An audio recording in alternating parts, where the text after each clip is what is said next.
와, 여러분, 드디어 호수가 미지의 정체를 알고 있다는 것이 밝혀졌습니다.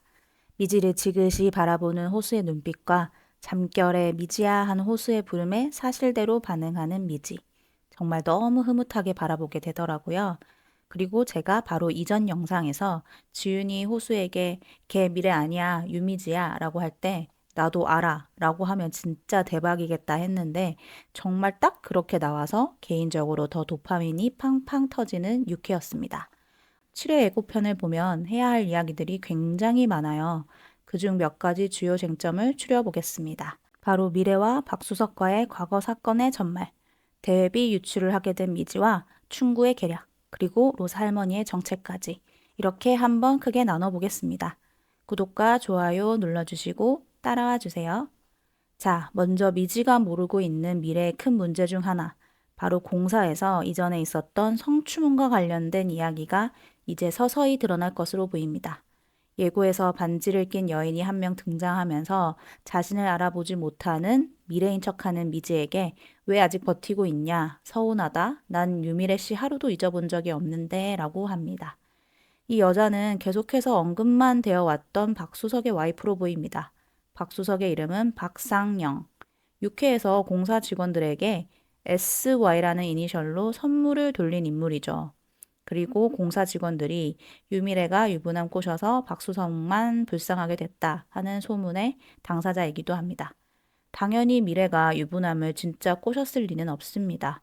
제 생각에는 미래가 한창 자신의 맞선임이었던 김수현을 도와주고 싶어서 상사였던 박수석과 자주 접촉을 했을 것 같아요. 박수석을 만나 김수현 선배가 잘못한 것이 없다고 대변해주고 이 상황을 잘 해결하게 도와달라고 말이에요.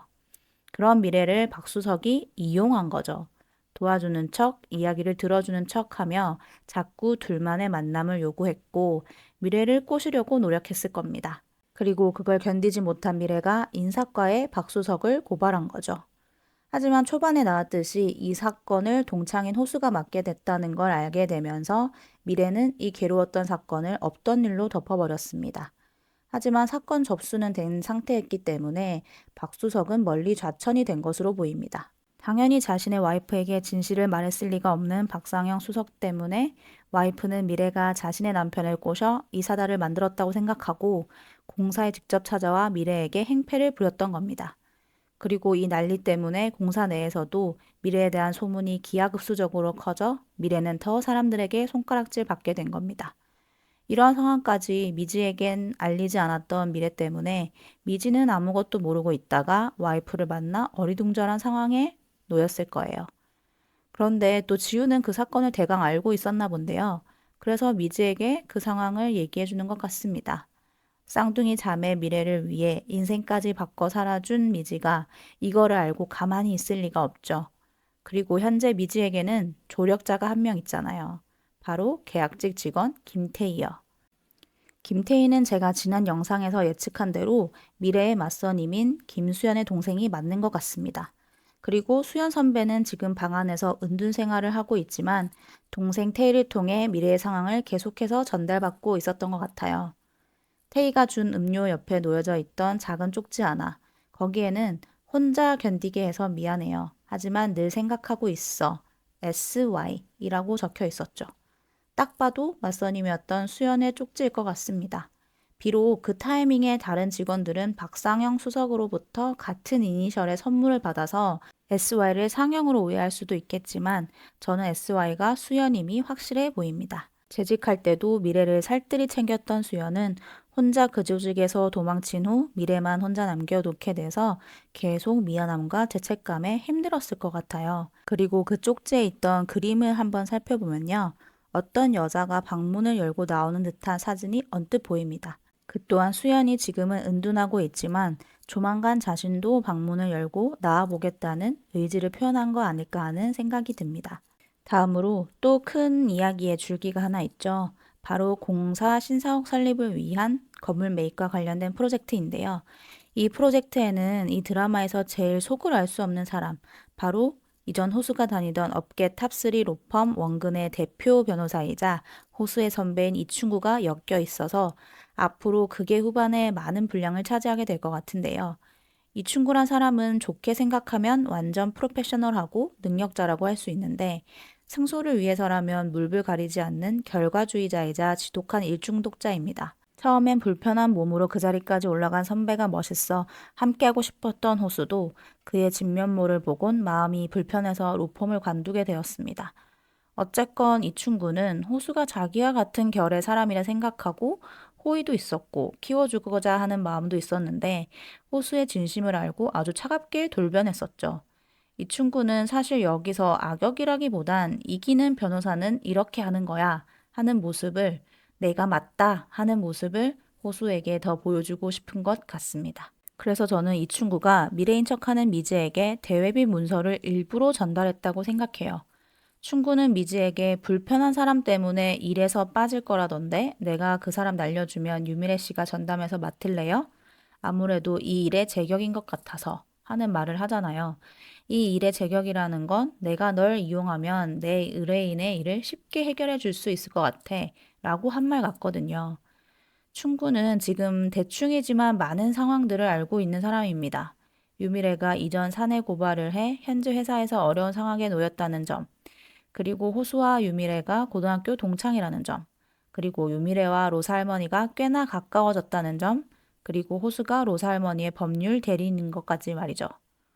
충구는 자기가 가지고 있는 이 많은 정보들을 자신의 목적을 이루는 데 쓸 것입니다. 제 생각엔 이미 감정적으로 로사 할머니와 유대 관계가 커진 미래가 로사 식당의 자리에 경전철이 지나간다는 대비 정보를 할머니에게 알려줄 거라고 생각을 한 것 같아요.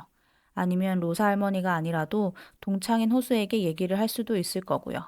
충구는 바로 그 점을 노린 것 같습니다. 대외비를 유출한다는 건 정말 큰 범죄 행위잖아요. 미지에게 경전철 얘기 어디 한 거 아니죠? 근데 왜 이렇게 긴장하세요? 라고 한번 떠보는 듯한 멘트도 그러길 오히려 바라는 마음에 얘기해 본 것 같고요.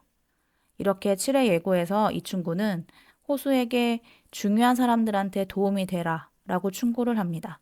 제 생각에는 충구가 나는 유미래가 대회비를 유출한 걸 알고 있고 내가 제안하는 이 협상에 호수 네가 협조를 하지 않는다면 너의 소중한 친구를 한 번에 날려버릴 수가 있다 라고 경고를 하는 모습으로 보입니다.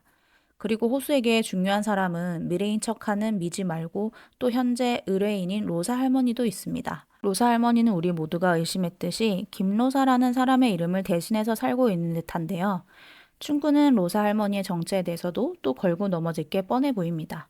충구가 로사 할머니의 옛날 사진을 가져와 이분이 로사 할머니가 맞냐며 미지에게 물어보죠. 하지만 충구가 가리킨 사람은 미지가 알고 있는 로사 할머니가 아니었어요.